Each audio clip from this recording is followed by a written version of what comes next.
السلام علیکم۔ اللہ تعالیٰ نے آیت الکرسی میں فرمایا، میں واحد معبود ہوں جس کے سوا کوئی دوسرا عبادت کے لائق نہیں۔ مجھے نہ نیند آتی ہے نہ اونگ۔ زمین و آسمان میں جو کچھ بھی ہے وہ میرا ہی ہے۔ کون ہے جو مجھ سے بلا اجازت کسی کی سفارش کرے؟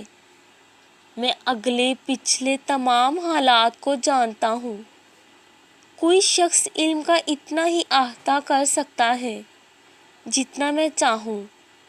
میرا اقتدار تمام آسمانوں اور زمین پر قائم ہے اور نہ میں ان کی نگرانی کرتے ہوئے تھکتا ہوں، کیونکہ میں ہی سب سے بلند اور سب سے عظیم ہوں۔